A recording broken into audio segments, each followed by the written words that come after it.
So today we're going to start our chapter number 11, the talking cave. यानी जो केव है, जो उपा है, वो क्या करती है, बात करती है। और आज का के है हमारा थिंक ट्वाइस एक्ट ट्वाइस, यानी 2 बार सोचो, 2 बार हमें सोचना चाहिए। और जो भी हम एक्ट करने वाले हैं, एक्शन करने वाले हैं, वो हमारा बहुत ही ज्यादा सोच समझकर चालाक होना चाहिए। यानी अगर हम अपना दिमाग यूज करेंगे तो हम बहुत कुछ कर सकते हैं और सामने वाले का पागल बना सकते हैं। Students will be able to understand the importance of using wisdom and intelligence, यानी जो wisdom है और जो intelligence है उसके बारे में आज हम बच्चों पढ़ने वाले हैं। Students will be encouraged to act wisely even in difficult situation, यानी हमारे सामने कितनी भी मुसीबत आ जाए, कितनी भी डिफिकल्टी आ जाए, पर हमें उनका सामना करना चाहिए, हिम्मत नहीं हारनी चाहिए और अपना दिमाग यूज करके, इंटेलिजेंस यूज करके हमें उसका कोई ना कोई सोल्यूशन निकालना चाहिए। चलो अब हम स्टार्ट करते हैं। Once upon a time lived in a dense green jungle. He was too old to hunt. तो देखो क्या था, एक लायन रहता था बहुत ही ग्रीन फॉरेस्ट में, और वो क्या हो गया था, बहुत ही ज्यादा बूढ़ा हो गया था हंट करने के लिए। यानी अब उसकी उम्र हो गई थी, ओल्ड हो गया था, वो अपने हंट के लिए नहीं जा सकता था। One day while wandering in the jungle, he saw a vacant cave. तो एक दिन वो ऐसे ही जा रहा था इधर उधर, उसको क्या दिखाई देता है, वैकेंट यानी खाली गुफा दिखाई देती है। देखो ये क्या है, गुफा यानी केव। It looked warm and cozy. He thought of an idea. He hid in it so that he could hunt the animal which entered the cave. उसने ये सोचा कि मैं बाहर तो नहीं जा सकता, मैं बूढ़ा हो गया हूँ, अब मेरी उम्र हो गई है, इतना मुझे चला नहीं जाएगा। तो उसने दिमाग लगाया कि देखो ये गुफा है, ये केव है, ये बहुत ज्यादा वार्म भी है, यानी यहाँ पर गर्माहट भी मिल रही है ठंड के टाइम में बचने के लिए।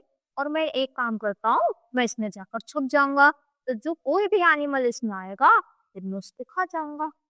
And he had not to go outside for his prey, so he rested in it. और इसके लिए मुझे, यानी प्रे करने के लिए, मुझे हंट करने के लिए बाहर भी नहीं जाना पड़ेगा। तो वो क्या करता है, वो वहीं पर वेट करता है और अंदर ही रेस्ट कर रहा है कि कोई एनिमल आए और मेरा काम हो जाए, मैं भी उसको खा लूं। After a while a jackal came to the cave to rest. तो कुछ समय बाद एक जैकाल आता है वहीं पर रेस्ट करने के लिए।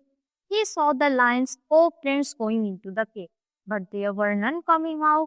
तो देखो इसने क्या करा, ये जा रहा था पर इसने देखो क्या देखे, वो प्रिंट्स यानी जो उसके फुट प्रिंट्स थे, पंजों के निशान थे, वो उसने देख लिया। ये सारे ही निशान लायन के हैं और ये सिर्फ जाने के हैं, उधर से आने के नहीं हैं।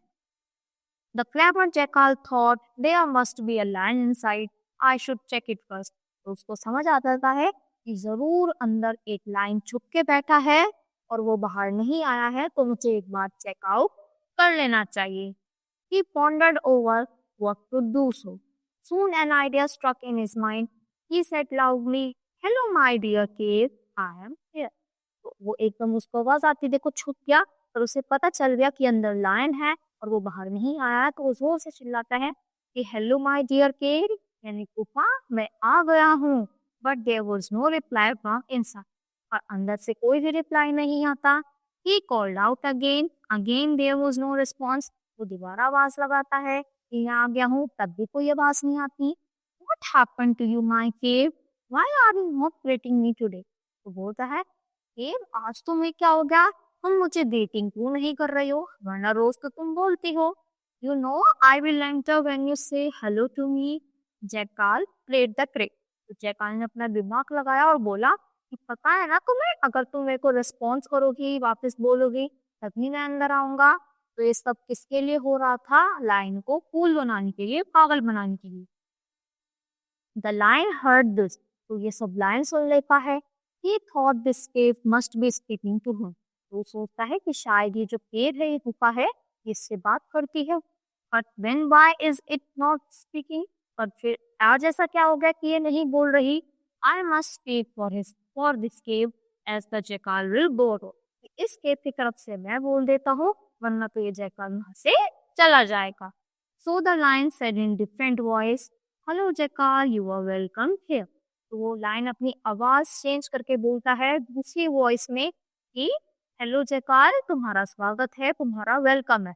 और ये लाइन ने किसके बिहाफ पे बोला, केव की हेल्प से। The Carl heard the lion's voice and ran away to save his life.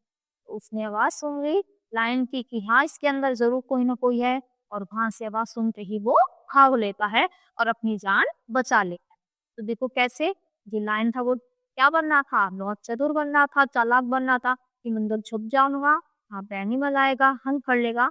और उसी साइड जैकान ने अपना दिमाग यूज करके बहुत सोच समझ के कि पैरों के निशान है, अंदर गया है बाहर नहीं आया, उसने ट्रिक अपनाई केव से बोलने की कि केव मुझसे बात करती है, और उल्टा लायन को भी फंसा दिया। तो ऐसा नहीं है कि जो ताकतवर है वही हमेशा जीतेगा, हम माइंड से भी क्या कर सकते हैं उसको हरा सकते हैं, अपनी इंटेलिजेंसी अपनी वाइजनेस से हम इसको हरा सकते हैं।